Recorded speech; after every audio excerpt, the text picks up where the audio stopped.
The lady here with a red turtleneck, I believe, in a white sweater. Red turtleneck and the white sweater. Look at her. What's your name? Sarah Coopson, and I'm from Kalamazoo, Michigan. Okay. Do you like sports? I like to watch a lot of them. Do you ski? Yeah. How tall are you? 5'6". Would you like to go to lunch? Sure. All right. Okay. My name's Betsy. Hi, Betsy. I'm Keith. Are you intrigued about this? Or? Well, actually, I'm intrigued, but I think I'll come back when the guys from Tahiti come in. That's more my climate. Well, despite our best efforts, none of the Alaskan men found their true love that day. Michael? Did you just stand out in the island and spin around? This is a vetoed idea. No, I'll make this quick. Would you go to lunch with me? I'd love to go to lunch. Okay. What?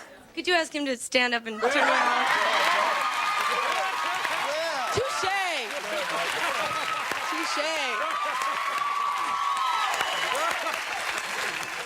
For years after that show aired, women would come up to me on the streets, even in the bathroom, in public places, asking if I could hook them up with one of the Alaskan men. 23 years later, we wanted to know, whatever happened to those guys? Two of the most popular bachelors from that show It's been a long time. reunited for us recently in Anchorage, Alaska. John Ellison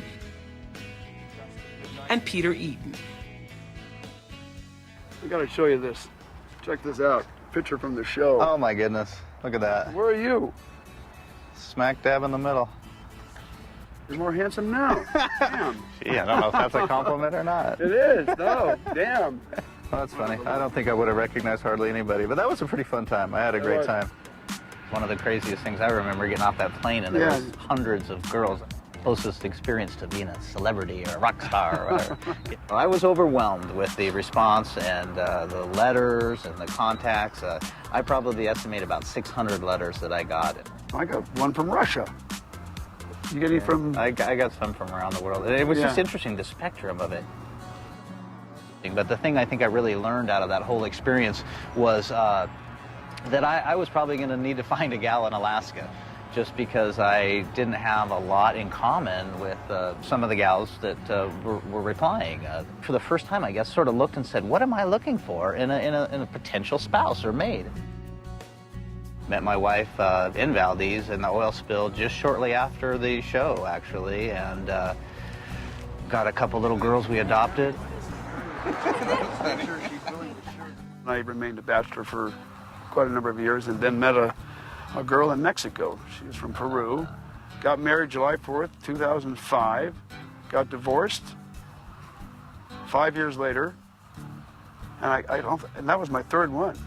3 strikes, you're out? Yeah, and I don't think I must not be very good at it. If you don't shoot, you don't score. I love women, you know, but I don't think I'm meant to be with one. You know, I guess at my age, I like my space. I'm set in certain ways. Set in your ways. Yeah, I'm set in my ways. When I look back from 23 years ago and did the show, I'm fortunate that I met somebody that loves me and that I'm in love with. Got very well. Good for you. You got lucky, and you seem like you have a very nice lady. Yeah, it was good. Good. Thanks. Take care of yourself. You too. All right. Here's an update on a few more. John Ketchum, the guy looking for a woman to run naked with through the woods, ended up finding his bride in Alaska, too. John says he's living the Alaskan dream with Julie, his wife of 16 years now, and their 3 daughters. John Hendrickson was the bachelor who wanted a woman who wasn't afraid to succeed. Well, his wish came true. A few years after that show, 32-year-old John married 71-year-old Vanderbilt heiress Mary Lou Whitney in 1997. Today, John says his wife is the joy of his life.